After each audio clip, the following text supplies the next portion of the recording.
Hey, this is Coach Deanna with another episode of the Winning Element podcast, The Athlete's Journey. Today, we are on the journey with Amanda McGrew. Amanda is a former collegiate basketball player who has turned into a tech entrepreneur. She created the first and only dating app for current and former collegiate athletes. In this episode, we talk about Amanda's journey and how it really set the stage for her creating the playoff dating app. We also discuss the importance of networking, connection, and the beauty of shared experiences. This episode was a ton of fun, and I hope that you enjoy. This podcast is brought to you by The Winning Element, a mental and physical performance platform for athletes. Our flagship product has been getting attention from Olympians, colleges, and high school programs across the world. We are in Australia, Mexico, Japan, Canada, and even Costa Rica. The flagship product is the Winning Element Gold Edition, which is my best-selling book, The Winning Element, An Athlete's Guide to Maximizing Mental and Physical Performance, and the 365-day Dynamic Planner. Now, this book planner combo is a powerful resource for athletes who are really looking to level up, get recruited, and play at that next or higher level. The Winning Element Gold Edition is designed by athletes for athletes. You know, winning and progress are really about working smarter, and it's about applying small strategies that make a difference, or small strategies that you do consistently make a big difference. And if you aren't doing some of these small strategies, you're not going to be getting the results that you deserve. Now, the Winning Element has really cracked the code for developing athletes and sharing game-changing mental and physical performance strategies that actually work. Most of these strategies are completely free and don't require an excessive amount of extra time or money. It just takes diligence, discipline, and consistency. The athlete journey is difficult, but with the right roadmap and mentor, it becomes easier and more exciting because you'll actually be seeing and feeling the results. This comprehensive athlete development program is perfect for individual athletes and teams. Listeners and fans of this podcast will receive 10% off, free shipping, online resources, a free audiobook, and more bonuses. Visit www.BeTheWinningElement.com/gold edition special offer. All together. This podcast is also brought to you by Whoop. Whoop is my favorite wearable and the choice of professional athletes and serious fitness enthusiasts. If you're serious about performance, training, and really leveling up your life, you have to get yourself a Whoop. Whoop provides data on heart rate, sleep, strain, heart rate variability, and more. And the data that I get from Whoop helps me to plan my workouts, my recovery days, and helps me make smarter choices that better serve my mind and body. You know, if you're constantly overtraining, you risk injury, adrenal fatigue, and decreased performance. You know, I've been using my Whoop for about 2.5, 3 years, and I love it because it helps me understand my body and get the most out of my training. Whoop is a little bit different than other wearables because it's subscription-based, meaning you pay per month instead of, you know, this huge all-at-once sum.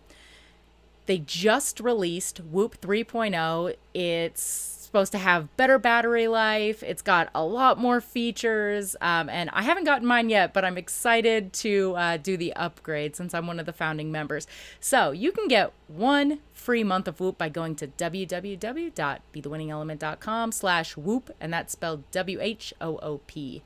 As always, you can access show notes, the special offer for the Gold Edition, and our product highlight at www.BeTheWinningElement.com/podcast017. I hope you enjoyed this episode with Amanda. Let's go. Please welcome to the Winning Element, former basketball player and creator of the playoff dating app, Amanda McGrew. Amanda! Hello. Thank you for having me. I'm so excited to be here. I'm so excited that we're finally connecting. I know. It's been a long time. I feel like we've been back and forth for a while now. I know. And we're both in the LA area, which in perfect LA fashion, right? You're more towards the coast. I'm more inland. Mile wise, we're probably like 30 miles away from each other. But in terms of travel time, We are 3 days away. I was gonna say we are 3 days away from each other. That we haven't been able to see each other. I know, that's terrible. Terrible of us that we haven't been able to make it happen. I know, but this is, after we've been kind of hanging out and talking a little bit, I have a feeling that this isn't the first and only podcast that we do. So Sure. So the next one that we'll do, we'll actually do it in person, and we'll do the whole studio experience, and I'll have bottled water for you and juice. Right. And there we go. All the amenities. Yes. I will. All the amenities. I wonder how pretentious I can make it. I'm going to make it super pretentious. And then we're going to make a whole thing out of the second one. I love it. Oh, so how hot are you today? It's 105 where I am. And honestly, I feel like it like switched overnight. Like the past couple days weren't that bad. And all of a sudden it's like blazing today.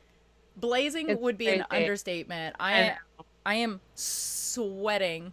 And at least I get a little coastal breeze. Like I get a little bit of breeze, but that's not that much relief, to be honest. No, it's so hot right now, but I love it. Oh my God, it's so nice. I'm one who will never complain about that. I mean, I spent 5 years in New England for college. I will never complain about the hot. Yeah, so I'll take hot any day. I spent 9 years in South Texas. So I got even hotter. Oh yeah. So it was really funny because I went into Target yesterday, and it was like this last minute, like I needed a snack, and I knew that I could get, shout out to Perfect Bars, which, yeah, they're pretty good. They're in like the refrigerated section. So I like go in there and like, I like run in there, and I'm like, you know how Target does this thing where it makes you stop everywhere and look at all the shiny things? I was like, do not look at anything. Do not buy any of the Rainbow Pride gear. Do not buy. They've got this this horn thing that my girlfriend wouldn't let me buy, and she's like, it was like $1, and I was like, can we please get this? She's like, no, you're never gonna use this. And I was like, well, we could put it on the cats, and she's like, no. And then we'd go walking, and I'm like, can we get this fake succulent? And she's like, it's $13. That's stupid. Anyway, so I like beelined straight. I like beelined straight to get this. Eyes down, head forward. I did. That's what I did. I was like, boom. I didn't even look at anything. I went straight to the Perfect Bars, grabbed the Perfect Bars, came out, paid, doop, doop, doop, got in, got out. And as I was walking out, I felt, it felt like the humidity just like I don't know if how you measure it. I think it's like the percentage. So I don't know if it was, it got more humid. That's what I'm trying to say. It got more humid. There was some moisture in the air, and it was hitting you. Yeah, and it got me. And it was like this warm, wet hug. And it was a warm, wet hug. And I smiled, I took a deep breath, and I was like, this feels like Texas. There it is. And it felt like home. And I loved it. Oh my God. I was like, it's the beginning of summer. It's the beginning of summer. Right? That's the telltale sign. Flash forward to this morning, I'm driving to the studio, to the podcast studio, and I look at my temperature gauge, and it's 7 o'clock in the morning. It's 80 degrees, and then and then I'm like thinking, oh, I hope it stays at 80. And then I do my first podcast this morning. I do my second podcast, and I'm super duper hungry, and I'm like, I gotta go to Sprouts. This girl has got to eat. So I get out of the house, and I'm like, shoot.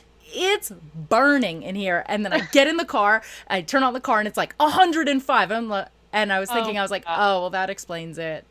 Right. So, someone's trying to kill you. They're trying to kill you out here. I dig it, man. I dig it. It's awesome. I know. I agree. I'm like, snow, get out of here. I will take that heat any day. Oh. Triple digits is cool with me. Oh my gosh. I'm really excited to talk to you today. So Bethany at Her Sports Story, and shout out to Bethany and for everybody. Yeah, she's amazing. I actually met her in Sacramento. So I actually went up there and got to spend time with her. Okay, yes. I'm coming next time. She's just as lovely in person as she is on social media and over the phone and over interviews. She's just a wonderful human and doing really cool things with athletes.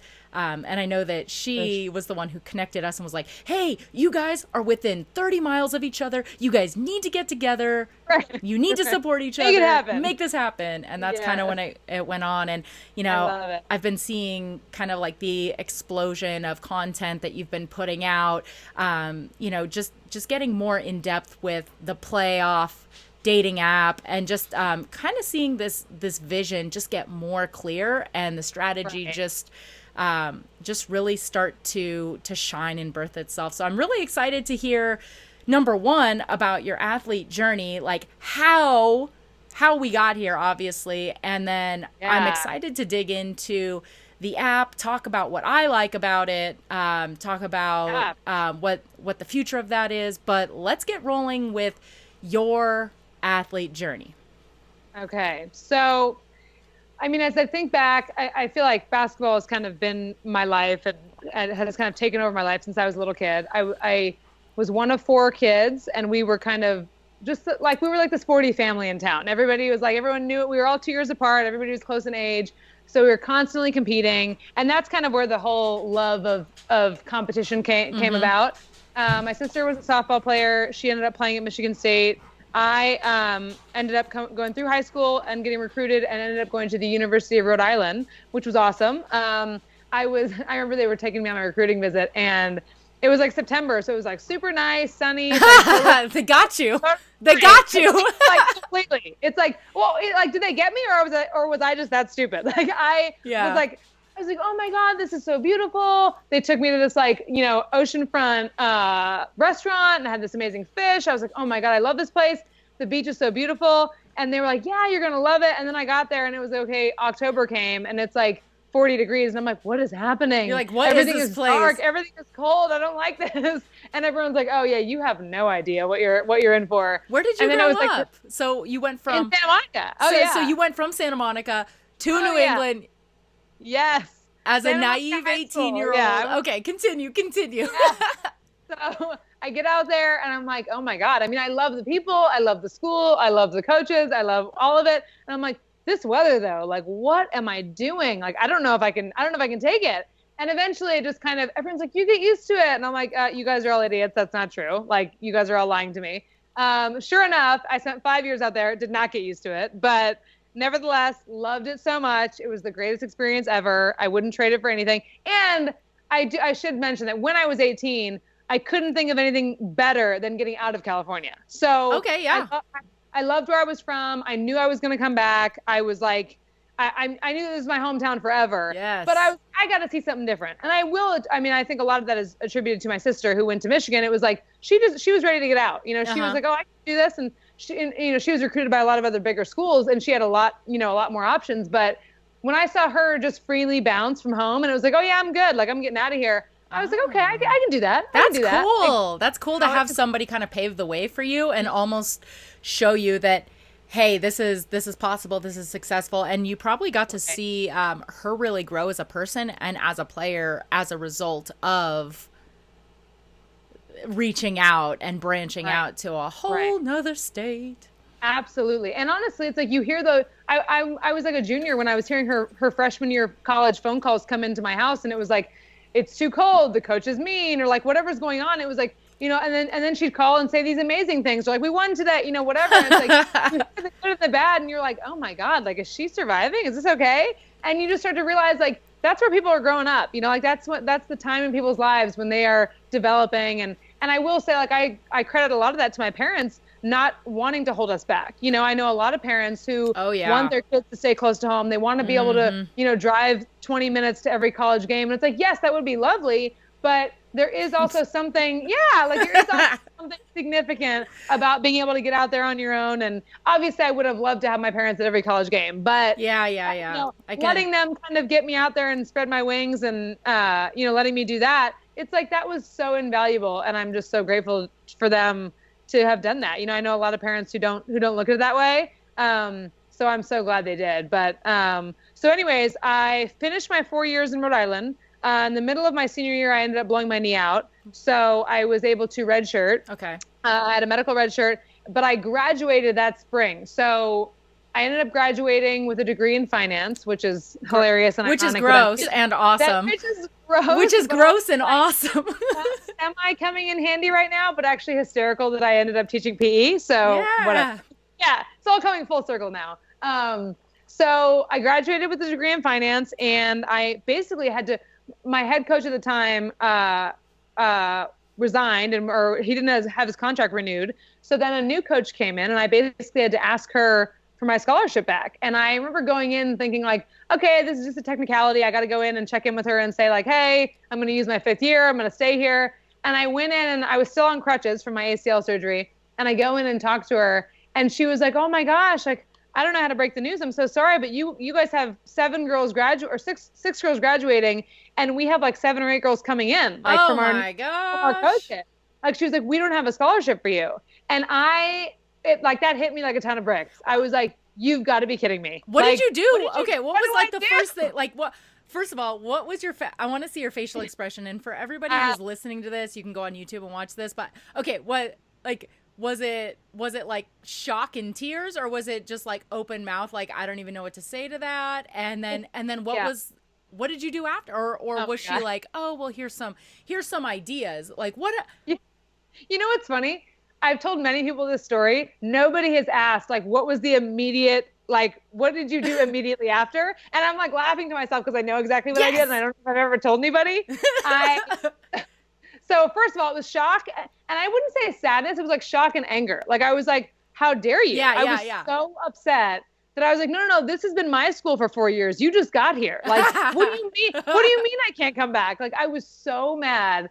And I remember, so the Ryan Center is what our big arena was called, and I remember going up the elevator. She was in the basketball offices. I remember going into the elevator, and instead of going down to the ground floor and leaving, I went all the way up to the top where they have like a presidential suite where like people watch the games or whatever. And I went up there, and there was one door that was always open for some reason.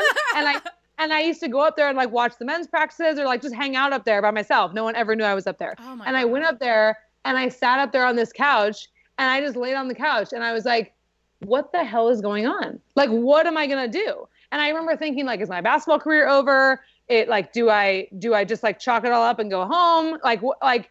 And I remember it was like the spring. So it was so close to graduation that it hadn't hit me that the potentially not coming back was an option. And then right then I was like, oh my God, like I have nowhere to go. Of course, I had my degree. Listen, in the big scheme of things, it wasn't like, it's like first world problems, right? Like I had a college degree, and I was like totally safe and fine, but it was so hard hitting to me. I was like, oh my God, like all my friends were there. Like the people I was dating were there at the time. It was like, this is like where I want to be, you know? Mm-hmm. And I remember going to the one of the athletic directors who was a good friend of mine. And I was like, what do I do? And he goes, well, first of all, you write a thank you note to her, thanking her for her time and like having the meeting with you. And I was like, oh, really? And you're trying to be like, no. Okay, so you're just going to act like a dad right now and tell me what the right thing to do is? Okay, thanks. Okay. And so I like wrote this stupid thank you card, and I was like, thanks for your time and consideration, whatever. And he was like, now you basically, I was going to transfer, but I had to transfer to a Division II school because I couldn't sit out 2 years in a row. So I couldn't go straight to a D1. So he was like, you're going to get a list of every Division II school in the New England area and in the LA area. And because those are the 2 areas you're most familiar with. And you were going to email every single coach and tell them you have all the game film they need. And you're asking them for a scholarship. And I was like, okay. And once he gave me that game plan, it was like, got it. Now, like I'm hitting the ground running and I am about to do this. Like once you gave me this little inkling that like my basketball career might not be over, I was like, done. I'll make it happen. I'll figure it out. Well, it's like you don't have time to wallow. You don't have time. Like, and as athletes, like when stuff hits the fan, like we don't have time for that. Sorry. Like on to strategy. Like I gotta move. I gotta do. I gotta go. Sit here and feel sorry for myself. Like what, like people are in the gym working out. Like you had 10 minutes on a couch and then you gotta go. Exactly. Get your butt back in the elevator and go downstairs and figure it out. So I ended up sending out all these emails, and UMass Lowell was actually one of the first schools to write back, and they saw my game film. They knew I wasn't able to play actually until mid-August. So I got to campus on like September 1st or whatever it was. Mm-hmm. And August 15th, I got cleared to play. So it was like, I was 2 weeks out of like, yeah, I guess I can play pickup with you guys and see how it goes. And they were like, we got a scholarship, come on down. You can spend 1 year with us. You can get a second degree. You can start a master's program, or you can get a second bachelor's degree in 1 year, do whatever you want. So I wanted to get my MBA, but I didn't have, they require like a couple years of work experience. Yeah. So I ended up just getting a second degree in marketing, and playing that whole year with them. And it was such a crazy experience because now looking back, Boston, it was up near Boston. Boston is like a second home to me now. Mm-hmm. And I go visit Boston more frequently than I go visit Rhode Island. So it's like that 1 year was so amazing for me. And it was like, and you know, it's funny. It had very little to do with the actual basketball. You know, like our team was not very good. You know, it was like, but the girls, like, it was like this group was everything to me. It was just so funny that it turned out that way. And I remember just being so devastated when I found out I had to go somewhere else, and it worked, and it couldn't have worked out better. You know, it's like you look back and you're like, well, what was supposed to happen happened, and that's just what it is, you know? So I did that. I got my degree in marketing, came home. Actually, I came home for a little while, and I was like, you know what? I got to figure out how to get overseas. Like at this point, I was like, I tore my ACL. I kind of made it back to the top of the mountain in terms of college basketball. And I was like, all these women I know are going to play overseas. And I was like, I have to prove to myself that I can do that. All right. You know, it was like, you got to at least try. You know, you've got these women, like there were women out there getting contracts, and I was like, I can totally be on the court with them. Like, what am I, like, I can't just like go get a day job and go sit at a desk from 9 to 5. No, like that's never been who I am. And you were what, 23 at that time? Yeah. So, I was 23. Yep. And I'm sure you didn't have, and I know, because I didn't at that time, like, because I'm going off of my experience here, right? Like at that time, it's not like you have a very narrow, like, and this is where I'm going to go work, and I'm going to do this thing, and I'm going to go home, and it's not like you had this big plan, so you're like, and I should probably check this basketball box so that For sure. There was zero plan. I mean, I remember I told this to somebody else recently. I remember being a junior, starting my junior year in Rhode Island, and having my academic advisor sit me down for our weekly meeting or whatever. And she's like, all right, Amanda, you gotta lock in a major. You gotta pick what you're gonna major in. And I was like, oh, already? You've literally been here for 2 full years. And I was like, no, like, Nicole, this is so fast. Like, I'm not ready for that. And she was like, oh my God, like, I don't feel bad for you. You need to figure it out.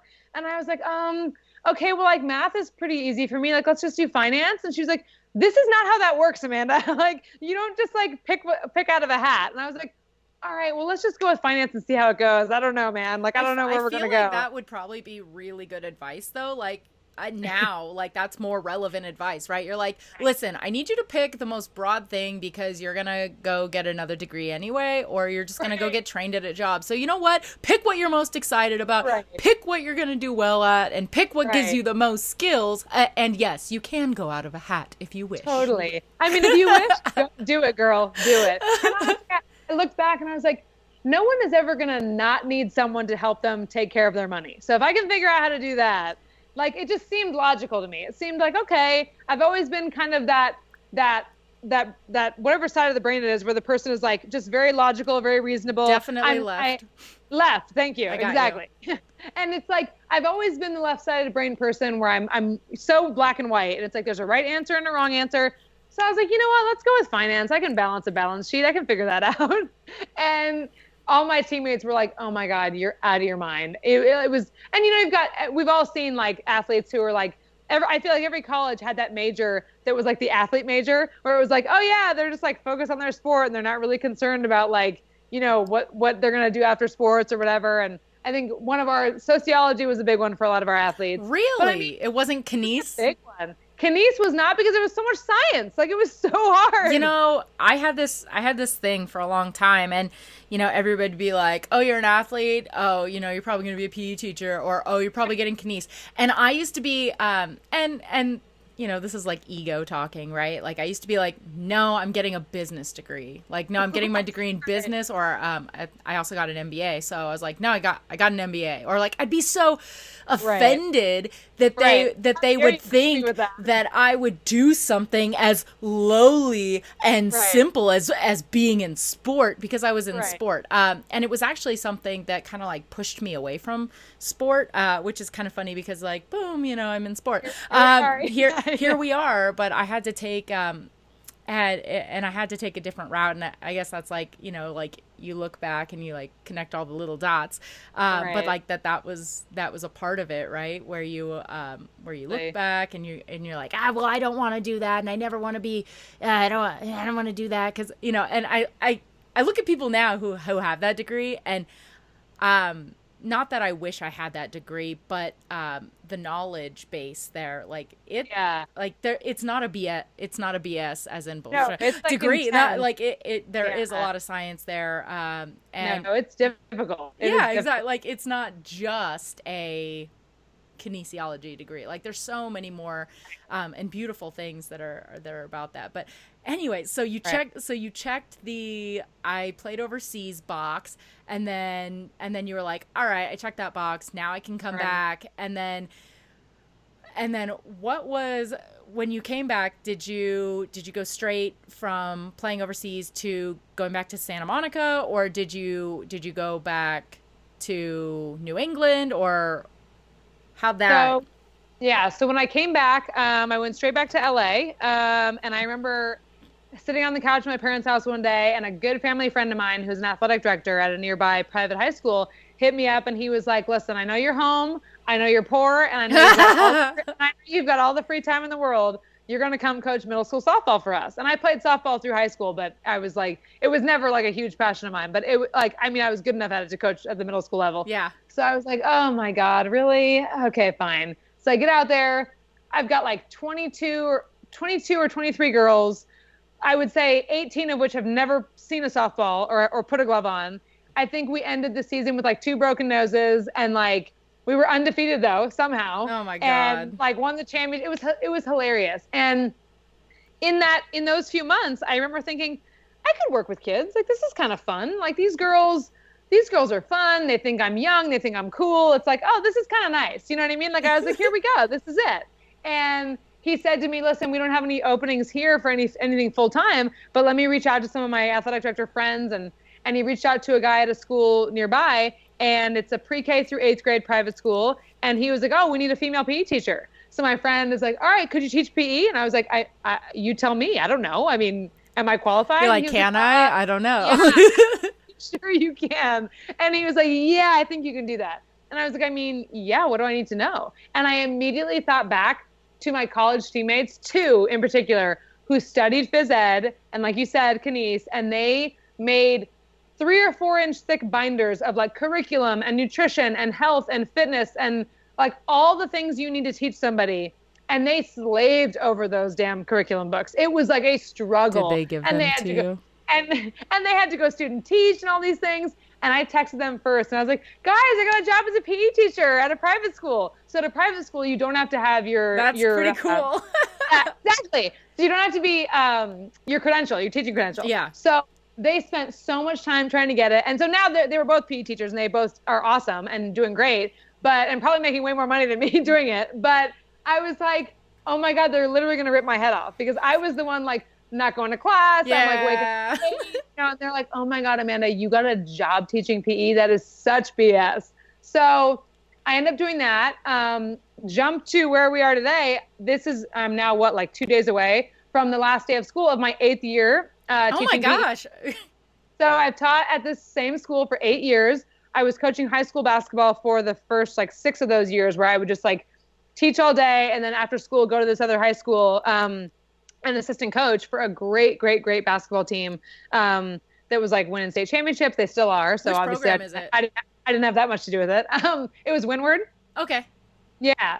So it was great. Like I had a great time doing that. It was such an amazing experience. And then I remember telling myself, I need a break. Like I was working these 2 jobs, and the Windward job, although it was after school, felt like a full-time job in and of itself. And it was just so much. I mean, it's like the commitment is like the nights and weekends are like the only times when you want to actually sit at home, and I had to go, do stuff.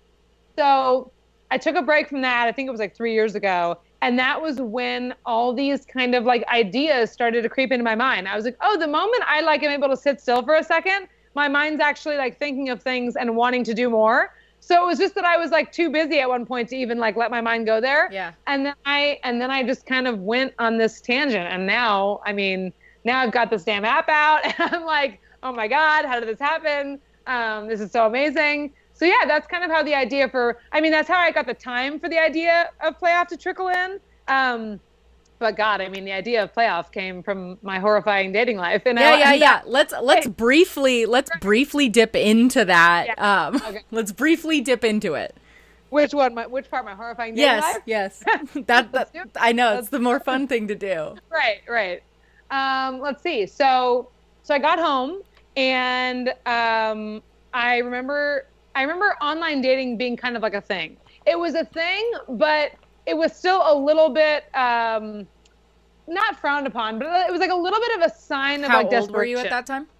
At this point, I was probably 25 or 26. Okay, cool. Because we're the same age, so I'm trying to like time track where you are. Yeah. We're the same age. Okay. So I remember all these people talking about Tinder, and I think at this point Bumble had already been out, and Hinge, and all these other apps. So I was like, okay, but does that mean like you're desperate if you have to get on these apps? Like, does that mean you can't find a date and whatever? And then as the years started to go by, it was like, oh no, this is just like a very reasonable way to meet somebody now. And I remember getting on and thinking, okay, I'm just going to suck it up. I'm going to get on there. I'm going to make a profile and start swiping. And I remember being on there and I'm like, how in the hell are you supposed to find one person in all of these damn people in Los Angeles who is like you, or who will appreciate what you bring to the table, or who will compliment you? I just didn't understand it. And then all these niche apps started coming up. It's like there's an app for Christians and Black people and Jewish people and farmers and vegans and whoever. And I was like, I'm not any of that. Like, I don't get it. And I was like, you know what? If I had to identify with one group of people, it would be athletes. Like, hands down, 100%. I don't care what race you are. I don't care what religion you are. If you're an athlete, I get you and I connect with you and I know we can have a conversation, like no matter what. And I spent probably like 6 months thinking, oh, I wish that existed, and kind of like having this weird like idea, but not a real idea. Yeah. Like, I wish that was out there. That'd be so cool.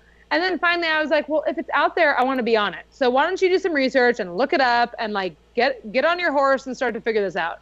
So I looked it up and I was like, well, there's tons of like fitness loving people apps, like anyone who likes to lift weights or do CrossFit or, just enjoys physical fitness or whatever.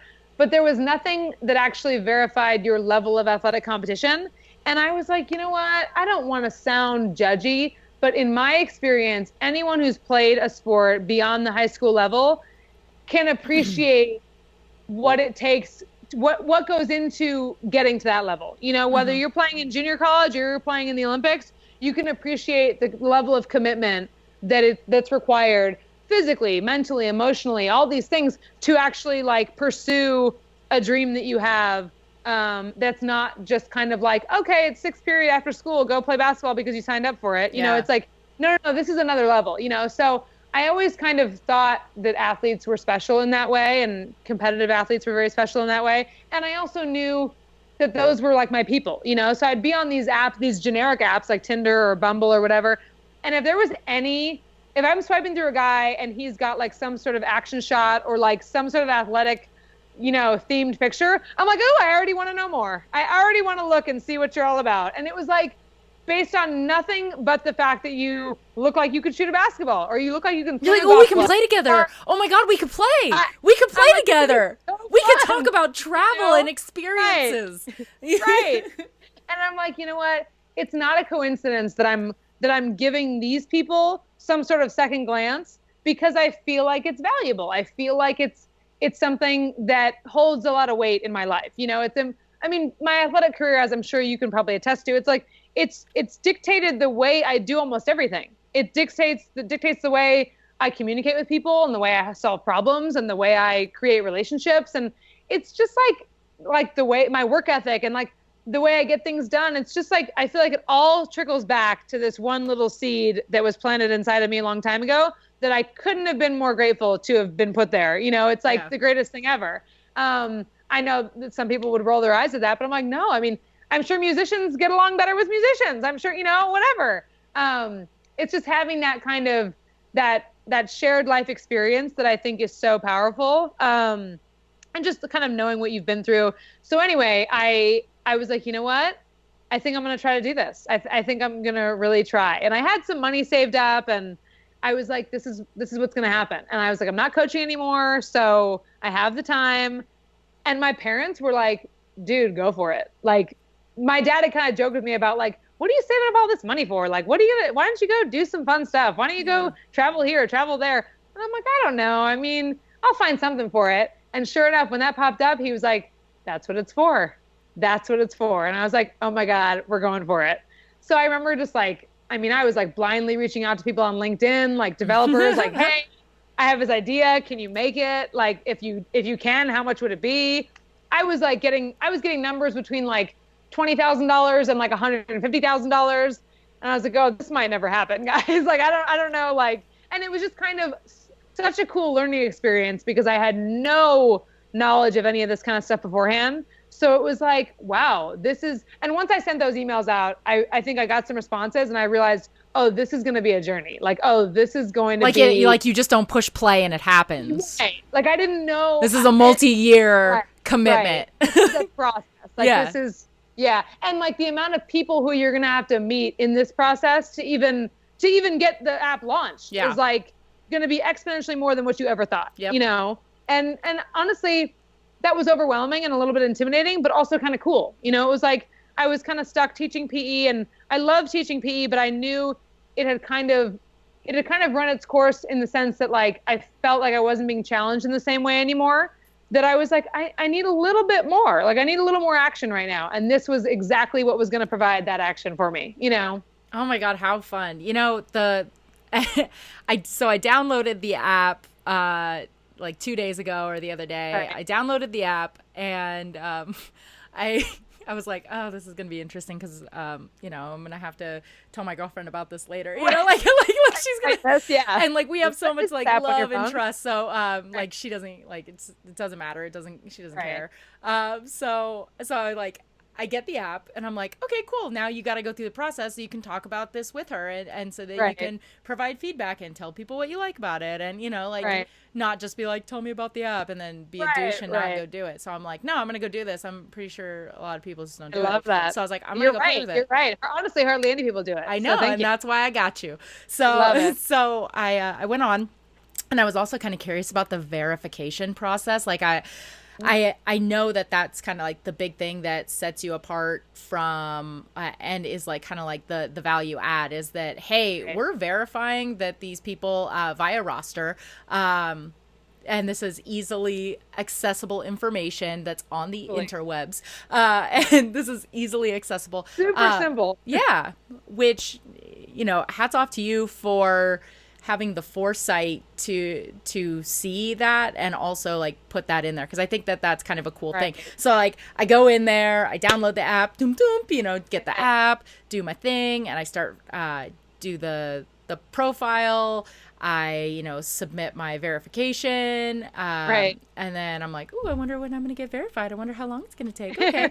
You know, and then I'm like filling out my thing and I'm like choosing pictures. And it was really funny because I like actually went in to choose pictures and I was like, you're not actually going to swipe. What are you doing? What are you like, doing? Let me put my best foot forward on this. Let me it's sure exactly what I did. And I was like, God, you're so vain. Why are you doing this right now? I was like, shut up. And so anyway, like, people are going to see this. I need to make sure it looks okay.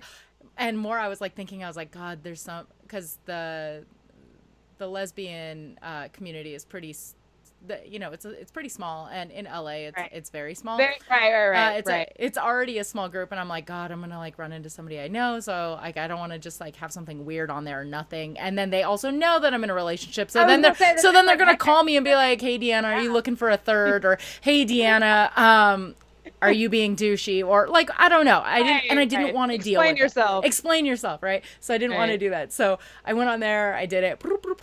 And then I was like, shoot, now I have to swipe because I have to actually do this. And one of the things that I wanted to commend you on is putting the same-sex ability in there. I think that's really important. It's 2019, you know, so having that be inclusive is important. Very cool. And, you know, in many sport, like we have a lot of LGBTQ plus folks, so it's definitely cool for you to have that. So thank you so much for that. So I get to the fun part, right? So I get to swipe, right? Right. And then that's what we're all here for. That's what I'm here for is swiping. And then I did the little, like, you can like toggle to see what, because I was curious what it was going to say.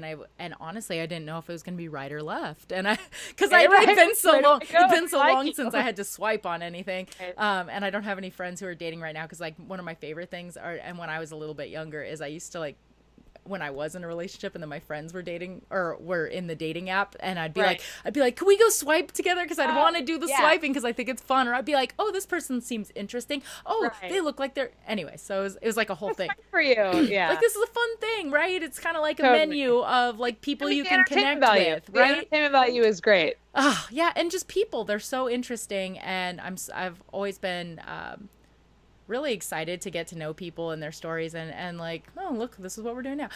So I get to listen and hear people's stories. So dating apps, they're mini stories and they're just mini things, and it's like, oh, this person looks really interesting, or, oh, they look like they're, whatever. So anyway, so I digress. So I get to the swipe, and when you toggle, it's like, it's either play or bench, and I like all the sport references are super duper cute, so high five to your to the design. The app is super easy to use. It looks great.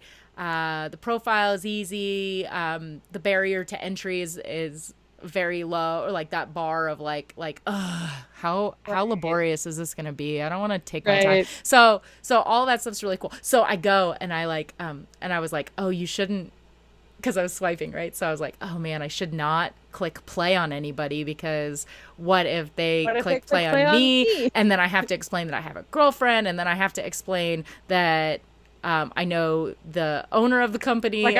I'm just testing this. Yes. And then I'm like, oh my God, I don't want to have to do this. So I immediately like bench like 4 people, because I have to, whatever, I need to just scroll. And I was curious if I knew anybody on there. So like I like scroll, and I'm older.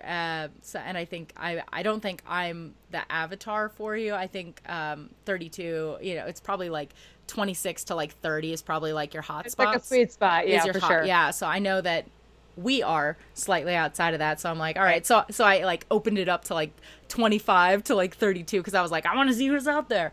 So I'm like bench. And then I click on this one girl, and I was like, oh, she looks really interesting. And then I was like, so I was like, oh, this girl, oh wow, she loves to go on adventures. Oh my God, she looked like she'd be fun to talk to. And I'm like, do not message her, do not reach out. And then but then I was like, well, I wonder what happens when you click play. So I was like, play.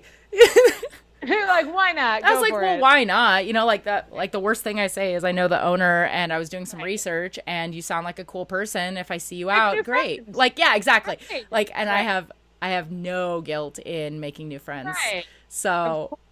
So yeah, and I like, one of the other cool things is you have these questions on there. One is your most embarrassing sports moment, which I knew if I answered these, then I was definitely getting too involved, so I just didn't answer these. I was like, no, Deanna, no. I was like, you already changed the some real thought. Like, yeah, exactly. And I was like, no, I can't do this. So it's like embarrassing sports moment, best live sports moment, or that you've ever seen. And then the other question, which I think is a cool question, is like, are you still involved with athletics? Right. So I think what's funny is everyone asks me why those questions are there, and the only reason the questions are there is because I cannot fill out a bio about myself. Like, if you just give me a blank space and it's like, write about yourself, I'm like, I don't know what I write. Like, hi, I'm Amanda, and I like the beach, and I teach PE. I don't even know what to do. And like, what makes me sound appealing? I have no idea. So I was like, I want to put some questions in there that I think every athlete can relate to. So like, I wanted to make sure we wrote something about your worst injury, because injury is just a part of athletics. And I mean, there's tons of athletes who have never had any, which is awesome. But every athlete, whether you've had them or not, knows what they do to somebody. And especially if it's like some sort of career ending or season ending injury, it's just like a really cool piece of information that can like, you can bond with somebody over. Yeah. I like that. Yeah. And like the other one that I really wanted in there was the embarrassing moment, because I was like, listen, as we know, athletes traditionally have egos. And I was like, I don't need to ask these people, what's your greatest accomplishment? It's like, okay, whatever. We all won state championships and this and that. And like, I don't, or like some of you won conference championships. Great. I didn't do like, but everyone's got some sort of accolade because everybody was very good at one point. You know what I mean? Yeah. But I was like, what I need you to do is come back down to reality and tell somebody what happened and how you felt when you were completely mortified on the field or the court. Like, you know what I mean? Like, yeah. You gotta be normal. Like, you know, it was funny. Like someone was laughing at mine the other day. I wrote on mine about how we played UConn at the beginning of my senior year, and I was having to guard Maya Moore, and I was like, what the, like, I'm looking at this woman, and I'm like, how am I even? How do I compete with this? Like this, she's like not even a real person. Yeah. And I'm like pretty tall for a guard. I'm like 5'11". I'm pretty thin, but like, this girl was a monster. Like like a beast in the best way. I was like. I'm looking at her like, okay, what do you guys expect me to do with this? Like, okay, I'm going to do my best, but like, we're on our own, you guys. Like, I don't know where to go from here. And I remember she steals the ball at one point. She like shot through the passing lane, steals the ball. She's on a fast break and I'm running next to her. And I'm thinking to myself, all right, I'm just going to throw both of my arms across her arms when she goes up for the layup and just foul her. And she's just not going to be able to shoot the layup. and she can shoot free throws, whatever. But I'm going to take one of my fouls and just foul her as hard as I can. So we're running next to each other, and you can tell she's like slowing down, almost like baiting me to come play defense. And I'm like, oh my God, I can see all this happening in my mind. I throw both of my arms as firmly as I can across her arms, and she legitimately takes my entire body weight up with her to the basket, under the basket for a reverse layup and the foul. No! And I was like, oh my God. You got owned. I like put my hands on my knees and like looked down across the court to my coach, and he threw both of his hands up and he's like, hey, what are you going to do? And I was like, what?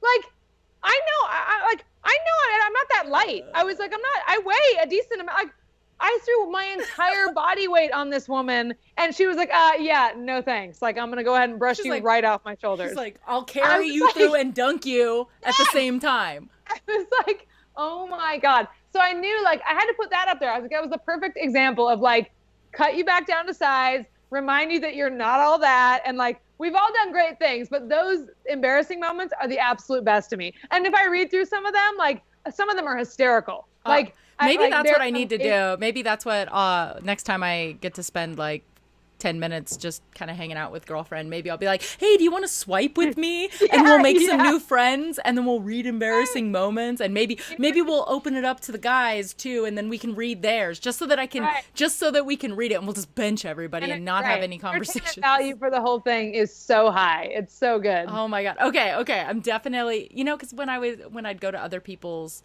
like, I really enjoy reading people's profiles and just what they say, or I'm just like, why did they think that was okay to write? Yeah. Or I'm like, oh no.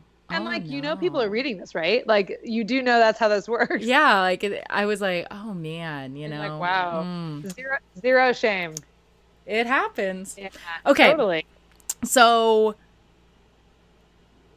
your big goal is Tokyo 2020, all of the athletes of the world getting busy with your app. I mean, God, connecting based on your app. Be? I mean, all that stuff. So I think it was about a year ago, right, that you launched year and a half ago? Yeah, about a year and a half. Yep. About a year and a half ago, did my research. So launched about a year and a half ago. We got Tokyo 2020 coming in hot. Yep. What are the biggest challenges that you're going through in tech? And I don't really want to go down the whole female in tech thing, although I think it is kind of an important part of the story. So if you want to touch on that a little bit, feel free to throw that in. But yeah, so let's talk about Big Vision, the challenges that you've seen so far, and kind of going forward, and really how you're monetizing this, because I think that this has a lot of viability, and obviously because it's something that does not exist, and it should. And I'm so excited that you've done it. So let's talk about some of the challenges and Tokyo.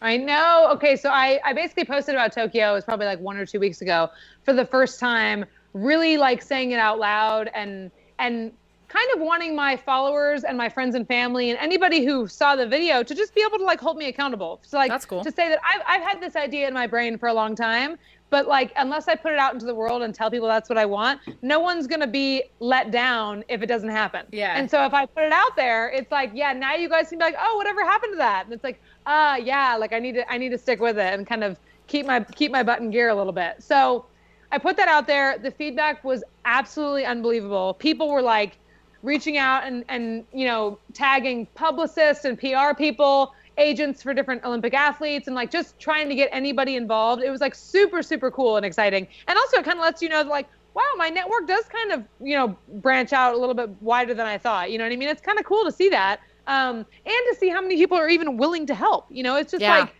I think one of the things that, like you mentioned this at the very, very beginning of the podcast, was that a lot of my social media posts lately have been a lot more, you know, a lot more about me, a lot more videos, a lot more vulnerable. And I think people connect with that. Yeah. And I think being able to kind of be in charge of the narrative of my social media, and like most people who really know me know that the last thing I want to do is be on the damn camera. I don't want to talk. I barely even want to be in a picture. So if you're going to actually have me discuss how horrifying my dating life is on the camera in front of everybody, it's like, it's the worst it could possibly be. But I just started to realize like there are people out there who feel that same way. Yeah. So if I can say this is why playoff happened, it happened because I was single, and like I want to find a date just as much as I want to find everybody else a date. You know, it's like I'm swiped like everybody else. So I think it's been so valuable to get the support from people, to get the feedback, and to really show like my vulnerability and show that like, listen, I get that being single and 32 is like not the coolest thing in the world. It's like, I'm not trying to be this like single cat lady, you know, when I'm 60. So it's like, I gotta put some action out there. I gotta take some steps to figure this out. So this is like my way of doing that. But the Olympic thing has been super cool. I think it's one of those things where it's kind of like a long game, where I know the Olympics is going to creep up a little faster than I thought it was, but being able to reach out to Olympians who maybe are not at the fame level of like the Michael Phelps or, you know, like that. Mm-hmm. You're reaching out to people who are in sports that maybe not a lot of people are watching, or maybe don't have as many followers on Instagram or whatever, and just trying to kind of put a little, you know, plant a little seed in their brain about it. And the feedback from those people has been incredible. You know, the fact that they're even responding, I think, is amazing. I mean, actually, I'll get to the challenges. One of the challenges has been finances. Like, I mean, I've exhausted so much of my own money that it's like, oh my God, like, where do we go from here? And like, how does this work? You know what I mean? Oh yeah. I'm right there, girl. I get it. Yeah. I'm right there with you. I get it. And it's a struggle sometimes. So my number one way of trying to promote the app is like sliding into literally everybody's DMs. Like, I am the queen of like, hey, my name is Amanda. I hope you're not mad at me, but like, I really hope you just hear about my idea and will give me some feedback. And whether you're in a relationship or not, I'm sure you can understand why this would be valuable for a lot of people. You know, it's like, I'm not trying to break up any happy homes. If I'm messaging you and you're married, I'm sorry, I didn't go through your pictures and see whether or not you were married. I just wanted to message you because I know you have influence and I know you can help. So please don't take this as like that's really interesting too. Yeah. I actually had a woman write me a negative review on iTunes because I sent an email to her husband. Oh, I read that one. And I was like, and I immediately wanted to like defend you. I immediately wanted to defend you. I wanted to email her. I'm like, oh my God, please don't say that. Like, I would never, I'm like, not, I said in my email to him, like, I'm not trying to get you on the app. I'm trying to see if you will help me spread the word. Like, please. And I was like, right when I read that review, I was so sad. He's about to be on that dating app, though. He's about to get rid of her. And I was like, wait a minute. Why is your wife reading your emails? Well, you know what? That's not my business. No, the thing is she didn't read the email. He probably said, he was like, oh, I got this interesting email. And then she made up a story about what it is. And then she's like, I'm going to mess this up. Right? And like, I'm going to mess her up. I'm going to talk about this email because this isn't right. Dude. And I was like, yeah, it's because she didn't read your email. That's why. Let's go with that. I like that. Let's go with that story. I got your back, girl. I was like, right away, I was so annoyed by it. And I was like, dude, I'm not trying to ruin any happy homes. Like, I'm just trying to say, if you know anybody who can use this, would you mind sending the link over to them? Like, that's all it is, you know? Yeah. So 99% of the people who respond to me are like unbelievable. Actually, no, that person didn't even respond to me. So 100% of the people who have responded to me have been unbelievably supportive. I've gotten emails that are like, oh my God, so cool. I was a basketball player and my girlfriend or my wife or whoever was a soccer player. So I totally get it. I'll forward this out to my athletes or whatever. Yeah. So it's like, they can appreciate that the message is there and they want to help and they think that there are other people who can benefit from this, you know? So outside of the finances being the biggest challenge, the second biggest challenge would 100% be the tech side, just because there's so much unknown for me. Yeah. I have a great developer and it's awesome, but there's the timing of everything is like, I never really realized why people are like, oh yeah, we're going to launch in 2019. And I'm like, well, when? And they're like, oh yeah, we don't know that. I have had this new version out and like almost ready to go. That's like, it's been in approval process with Apple for like almost 2 months. And I'm like, oh my God, like I need you this. And it's like, it's so frustrating because the bug fixes are happening and my developer's awesome about like getting on the bug fixes and fixing those things and app maintenance and all those things. But like, oh my God, I swear the iTunes Connect store, the App Store is trying to kill me. The death of you, I'm sure. Oh my God. They are. And like, I mean, they're just doing their job and they're obviously trying to make sure that everything on their platform is at the tip top shape and it's amazing and that's fantastic. But I'm like, oh my God, the nitpickiness is killing me. And I am like I got fire coming out of my ears, but it's all worth it. The new version actually was approved today, finally. Oh, really? Congratulations. That's awesome. Super, super exciting. So hopefully by the time this podcast comes out, it will already be out. That would be the goal. But yeah, it's the tech part is tricky, but I will say I have learned so much in the last year and a half that like, it's just really cool to feel like you are taking in knowledge from like every angle. You know, it's like about the marketing and the tech and the PR and like and the social media and the content creation and the sales strategy. And you're like, whoa, it's like, that's not even what I signed up for. This is like an added bonus. Like, let me get all this information. And it's, having people in your corner that can help you with those things and kind of teach you is just such a cool thing. And it just kind of like reignites your fire a little bit. Yeah. And it just reminds you of like, I know why I started this. And like, you guys are helping me realize again, it's like for the days when you're a little bit down or you're not so, eager, you're like, this is amazing. That support has been huge for sure. I think that's a big part of being an entrepreneur. And I can relate to every single thing you're saying. So I'm like, girl, I am right there with you. Right. And, I had the vision of what I've created now. And I looked back at it and I was like, oh shoot, it's been like 6 years or almost 7 years from like idea, like seed to now to execution and really growth and everything. So it's interesting to like look back and see the growth and see all the different challenges and also just to be in the challenges now, right? So it's like the challenges that I was having 4 years ago, I've worked through a lot of them. The challenges at year 5, worked through them. The process of publishing a book, designing a book, editing a book, getting a book on Kindle, getting the digital version, getting, recording the audiobook, having an audio engineer, getting the podcast, like all of the things, right? Like it's all been challenge after freaking challenge after challenge after challenge, but you knock it down and then you get to the next thing, right? So it's like for you, it's like getting through, okay, well, how do I create it? Okay, it's created. Okay, now I got to maintain it. Okay, now I got to push it out there. Now I got to, all the different things. I know for me, like and I can't remember if we talked off camera about this or we talked on camera about it, but we were talking about left brain, right brain, right? So we're talking left brain, right brain. And for me, I've always been a creative, but I also I'm like 75% right and like this 25%, or it's like 60-40.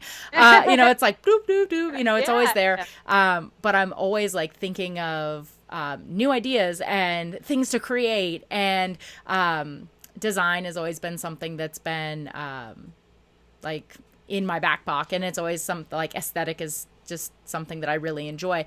So it's like every day I'm like getting all the, like I have all these downloads and all these ideas like, oh, I could do this. Oh, I'm going to do that. Oh, I have this thing I can create and I'm going to do this. And then it's like, God. Anyway, so in the process of creating what I've created and, you know, I published the book 12/12 of last year. And so it's been a whirlwind. It's been, you know, it's a lot to write it and do it. And then it's a lot to promote it and get it out there and get it in the places. And it's just different challenges. But what I struggle with, and I wonder if this is something you struggle with too, getting different ideas. And then being like, no, I need to focus on executing and making this one idea work. Oh my God, you hit the nail on the head. I feel like it's almost like once you let the cat out of the bag, it's like you can't put it back in. Like you can't. Yeah. Cats don't belong in bags. Right. Like I can't do it. And I remember having the idea for Playoff, and I think none of the other ideas started to trickle in until I actually launched it. Mm-hmm. So that I'm grateful for, because at least I was able to bring something to fruition and then kind of like go from there. But once it was out and I was at the point where I'm trying to market a little bit, I'm on social media, I'm trying to figure out, like, do I put myself on social media? Do I post pictures of other couples? Like, what am I putting up on social media? I've never been super creative in that way, where I'm like, I don't really know what people want to see. And I start thinking, and you start getting all these ideas, and you're like, wow, I'm following all these other amazing athletes who are helping current athletes who are, you know, transitioning out of sports, or helping them be like, you've got like mindset coaches and, you know, mental approach coaches. And you're like, oh my God, this is so cool. And I remember thinking like, dude, I could turn this into like a cool networking thing. And it wouldn't just be a dating app. It would be like a LinkedIn and a Facebook and an Instagram, all for athletes in one place. And it's going to be so great. And, you know, it would be geographically, you know, driven. So if we're both in Los Angeles and I'm going to do a basketball camp and you can sign up for it, I already know you're verified. So I can like hire you on the spot. And, you know, and I was like, oh my God, Amanda, calm down. Like, and not that I don't think it's a good idea, but I think I had to like sit and take a deep breath and be like, okay, first of all, nobody wants another goddamn login. Like nobody wants to sign in for another thing. Real. It's just like, yeah, I'm good. Thank you. Like I've got enough platforms. Yeah. I've got enough usernames. Like I'm fine. And I've got enough notifications to check. Like I'm all set. But like, I think then I got into like Bumble, and how Bumble has like a BFF, you know, portion. Yeah. Where you can like find other women on there. And then Bumble I'm pretty sure they have like a networking kind of businessy one where you can like connect with people with the same business background. And I'm sure all of that probably transcends into dating somehow, but I remember thinking like, oh my God, I could like, because also I know a lot of women, and you know, especially in like the gay community, where like a lot of my former teammates were like, hey, I want to go on here and meet a lot of other people who are in my area. But if I'm a woman looking for a woman, the automatic assumption is that I want a romantic relationship. Yeah. And that because it's a dating app. And so I'm like, oh yeah, I kind of get that. Like, that's interesting. Where if I'm a woman talking to a man, the assumption is that we would date. But if I was talking to a woman, it's like, oh, why would it have to be that? You know what I mean? Yeah. So I've definitely thought about like, okay, maybe you can like, you know, how I think it was like Facebook, or maybe it was Tinder, where you can do like what you're looking for, where it's like relationship, friendship, you know, whatever, and maybe have some sort of filter that way. I just think athletes have so much in common that there's no way you would not find somebody who you could connect with, you know? And that doesn't mean you need to like find your husband or wife on there. It doesn't mean you need to find some lasting forever relationship. If that happens, I'm more than happy for you, and I'm hoping it happens for me, but that's not what it has to be. You know, I feel like you can kind of make it your own thing. That's kind of like a future kind of goal for it. I think at the end of the day, I still have to stay focused on like what I created and have it kind of, I want the integrity of what I said it was going to be to remain true, you know, for as long as I can. And then I wanted to get on you asked me about monetization, because I'm like jumping all over the place, but you asked me about monetizing the app, and as of right now, we have a premium subscription, a premium version of it that's available for $7.99 a month. And that's just kind of like added filters. You can like backtrack. So if you swipe no to somebody, you can get them back if you wanted to. There, you can like change your location. So if you are from LA, but you're visiting, you know, or you're going to visit New York next week, you can like change your location before you go, and, you know, whatever. That's less than the price of a date. Yeah, right. Right? Like at least have it for 2 months. That's less than the price of a drink. I think you hit on something that transcends, right? So it's Right. about connection. It's about human connection, and whether and a lot of times when we use dating apps, yes, we have an intention, right? Like we want to connect with whatever our interests are. We want to connect. And we're looking for somebody in our area, and I can't tell you how many times I've been swiping, in my youth, I've been swiping, and I was like, oh man, this person looks like a really wonderful person, and they have a great personality, and they're blonde, which means like I have like zero, like I'm not going to be attracted to them at all. So great, like, like there's zero way that this is going to happen. But just being able to connect with somebody, or your target age group is that 26 to 30, and that is a really important time in a young athlete's life, when you're networking and you're trying to figure out what you're doing with your life. And if you can really, and especially if you went to college in one city and then you went across the country for a job opportunity, or you went back home and you don't necessarily have those deep roots, whatever your situation is, just being able to reach out to like-minded, like-interest individuals, and be able to connect with them, whether that's about your interests, or whether that's just getting you. Yeah, no, I just totally getting agree. you, right? Like that's invaluable, to be able to connect and to be able to spend time, and to be able to have that shared immediate connection. And you don't have to do the whole like all the normal date stuff, and you're just like, let's forget weird icebreaker, let's talk about like, this, how you got here, how you did it. Totally. So I think you're on the right path with connecting people, and I'm really excited. I'm excited to see how your marketing strategy takes turns, and we'll talk more about that later privately. I think I have some ideas for you, and I know that ideas are invaluable when you're working not necessarily by yourself, but it's always good to have somebody bounce things off of. And that's what I really like about like the not necessarily like the Her Sports Story tribe, but all of the women and the men too, because Jacoby Gilliam at 9 Point Media, Catherine at LuchaFit, like all of these athletes or ex-athletes, all of these people have a passion for serving athletes in their own unique way, and we all want or have a similar end goal, right? And that's to serve athletes in our unique way, right? And that we've created something that we wish existed, and that we're so excited to share. So when we all come together, when we, put our heads together, when we support each other, not only do, we perpetuate the message and the connection, but we're able to serve more people, and we're able to get better, and we're able to support each other, because it's like creating your own team, right? So it's like you have your entrepreneur team, or you have people who are on your team who can be like, oh yeah, I went through those investor pitches, and let me tell you what I learned about mine. That way, when you go do yours, you won't make the same mistake. Or, or it's hey, I have some ideas for your Instagram. Or hey, there's one woman, she's in Sacramento. I had her on the podcast, Shay. Super cool girl, doing really big things in the soccer community up there.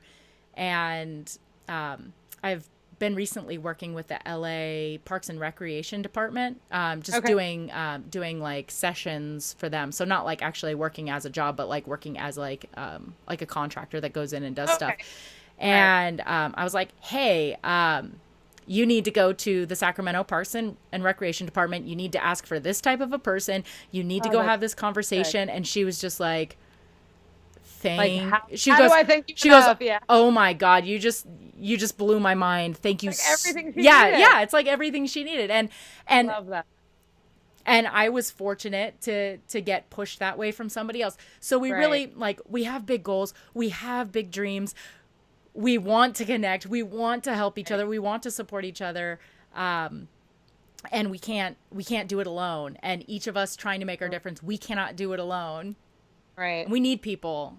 Right. And there's a power in numbers. You know what I mean? It's like you said, it starts to trickle out, and all of a sudden it's like, we're connected with a lot of the same people, but you bringing up this girl, Shay, like, it's like her network connects to other people through you. You know what I mean? It's like she might post about your podcast, 2 months from now, and all of a sudden you've got more people reaching out to you. And it's like the ability to help people. And I think it's kind of cool because it's like helping people who sometimes don't even know they need help. You know what I mean? I think that's a huge part of it too, where it's like you're connecting people who didn't even realize that they were going to thrive on the connection. Yeah. I like that. Because I almost think I could have been one of those people too, where I had this idea. I thought, okay, I'm going to reach out to a developer, a marketing person, and someone to help me with social media and whatever, and that'll be it. And then I'm like, oh my God, I'm meeting so many more people, and it is so amazing. And the people that I'm meeting are truly giving me life. Like, they are breathing life back into me that I didn't know was taken out of me by the process. Yeah. You know what I mean? Oh, yeah. The process gets super exhausting, super overwhelming, very intimidating. And like you're by yourself. Right. Right. And like you said, every next step is the biggest next step you've ever had. Yeah. So it's like every next challenge is a challenge you haven't overcome before this. So it's like, you don't know how you're going to do it. You don't know what steps to take to figure out how to do it. And so it's like the moment somebody comes in with a little, like, a breath of fresh air or some sort of encouragement or motivation or eagerness to hear about the app or whatever, I'm like, oh my God, you want to hear about the app? I could give you a hug. This is so amazing. Right? Like, I love you already, So it's like you don't even know you need the help, or you don't even know you want the connection. But the moment it happens, you're like, oh my God, that's what I needed. Yeah. And it's like, that's what I want to give to people. It's just, I feel like that is so powerful. I love it. Oh my God, I love it. So the Winning Elements theme this year is unstoppable. So for you, what does unstoppable mean, and how are you living into that today?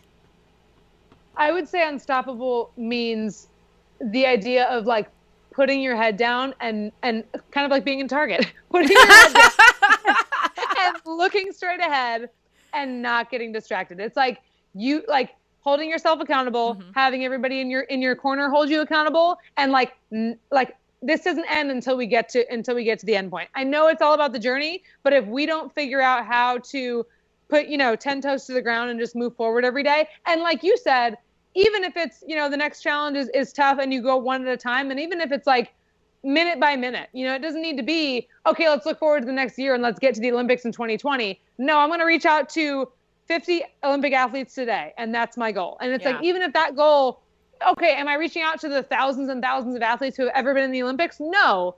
But am I inching closer towards it, and am I getting positive feedback? Yes. The idea of doing that and knowing that you're not, like, I don't care if it's an off day. I don't care. Last weekend my brother got married, and everyone's like, oh, have so much fun, whatever. It was Saturday morning, and I was like sending DMs, and it's like, even this feels like I'm sitting there and like I'm picking out what dress I'm going to wear, and I'm like, you know what? I'm going to send a few DMs real quick. And it's like, that's the least I can do. And in my mind, it's like there's no excuse to not do those little things. And that's what I think of when I think of unstoppable. It's like, it doesn't mean I have millions of followers and like everyone's, I have this amazing, huge platform yet, but it means I'm not stopping until I get there, Yeah. And it's going to happen.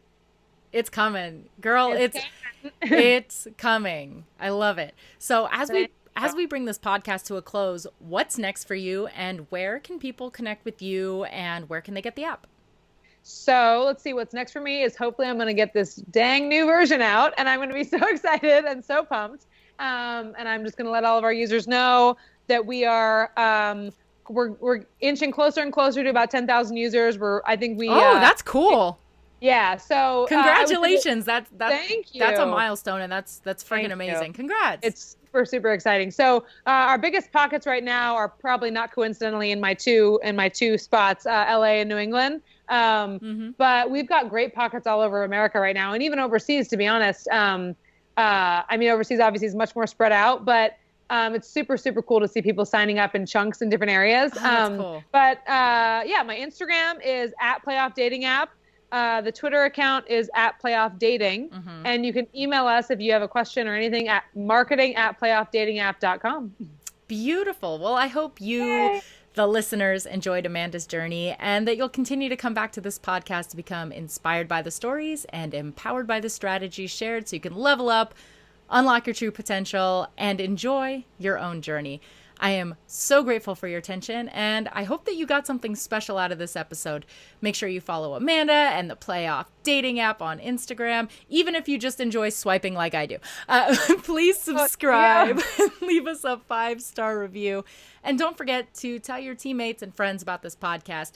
If you want to see us interact, which I highly recommend, you can watch this episode on YouTube. And if you want more awesome content, you can follow us on Facebook, Instagram, Twitter, and as always, you can join us on the journey online at www.BeTheWinningElement.com.